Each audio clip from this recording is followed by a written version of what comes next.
मुफ्ती साहब जो दिन भर नमाज पढ़े गुनाहों से बचे और रात में जाकर शैतान के बहकावे में आके, अब गुनाह लिखा नहीं करोगे, ये करे, यूँ बोल दिया करो शैतान के बहकावे में आके गुनाह करे, पूरा लिखा हुआ होता है ये करे, मुंह से वाज़ा निकल जाता है ये अल्फाज, तो लोग कहेंगे अच्छा ये भी होता है रात के टाइम पे, बहुत से लोगों का कहेंगे ये तुम्हें पता ही नहीं था।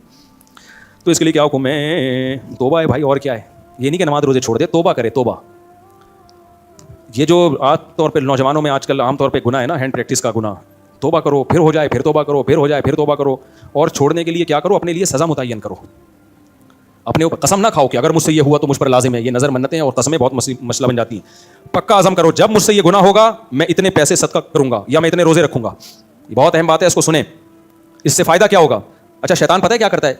आपसे ये गुनाह हुआ, आपने अगले दिन रोज़ा रखा सज़ा के तौर पर, या कोई सदका कर दिया। जो बहुत ज़्यादा धत्ती होते हैं उनको तो हम रोज़ा रखने से मना करते हैं, क्योंकि रोज़े में भी ये कर रहे होते हैं। फिर बड़ी बड़ी फिल्में हैं भाई मार्केट में चल रही हैं, वो रोज़े में फिर रोज़ा भी नहीं रख रहे होते, रोज़े में ये काम तो और ज़्यादा गुनाह है, रोज़ा भी गया तुम्हारा। उनको हम कहते हैं सदका करो पैसे। तो जब वो पैसे सदका करते हैं तो फिर उनसे गुनाह होता है। तो शैतान पता है क्या करता है? सदका करने से कोई फ़ायदा नहीं हुआ, ना ना ना ना, ये तुम्हारी भूल है, फ़ायदा हुआ है, एकदम नहीं होगा।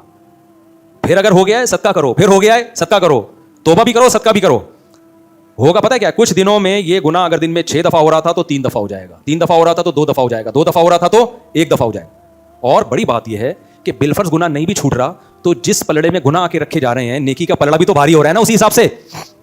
नहीं आ रही मेरा ख्याल है बात? फर्ज करो गुनाह नहीं भी छूटा, नहीं भी छूटा, तो जहां तराजू के पलड़े में गुनाह आ रहे हैं तो अल्लाह जालिम थोड़ी है कि गुनाहों को तोले, नेकियों का ना तोले। वो सदके की नेकी को भी तो दूसरे पल्ले में लाके रखेगा। और ये मैं गारंटी से कहता हूं, जो शख्स अपने लिए सजा मुतय्यन करेगा और उस सजा की पाबंदी करेगा, ड्रामे नहीं करेगा कि यार चूंकि इस सजा देने के बाद भी गुनाह छूट तो रहा नहीं है, क्या फायदा ऐसी सजा का, तो नहीं दो सजा अपने आप को। ना ना ना ना, गुनाह 100 दफा हो 100 दफा सजा दो, तो मैं गारंटी से कह रहा हूं इंशाल्लाह ये गुनाह उससे देर से छूटेगा लेकिन छूट जाएगा। तो चंद बातें बताऊं। पहली बात, गुनाह छूटेगा उससे इंशाल्लाह।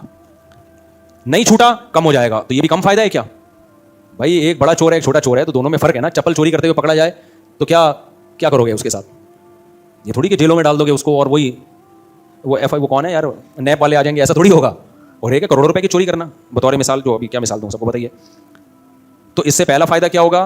कफारा देने से, जुर्माना देने से गुनाह एक ना एक दिन इंशाअल्लाह छूटेगा। नंबर 2, नहीं भी छूटा कम हो जाएगा, ये भी बहुत बड़ा फायदा है। नहीं भी कम हुआ तो जितनी दफा गुनाह हो रहा है उतनी तराजू में नेकियां आ रही हैं, ये फायदा होगा। चौथा फायदा क्या होगा? मजीद आगे नहीं जाओगे, ब्रेक लग जाएगी वहीं तक। वरना जो ये काम करते हैं ना वो यहाँ तक रुकते नहीं हैं। हर गुनाह में ताकत है, अपने से बड़े गुनाह की तरफ खींचता है। जो लोग चर्स पीते हैं थोड़े दिनों में छुट्टे भी वही लगाते हैं हीरोइन के, डायरेक्ट हीरोइन पे नहीं आ जाता इंसान। तो ये जो हैंड प्रैक्टिस करने वाले लोग हैं, आहिस्ता आहिस्ता ज़िना की तरफ भी कौन जाता है? यही लोग बढ़ते हैं, यही ज़िना की तरफ जाते हैं, लड़कियों से दोस्तियाँ। तो ये ब्रेक लग जाएगी इस सज़ा की वजह से, वहीं स्टॉप हो जाएगा, इससे आगे नहीं जाएगा।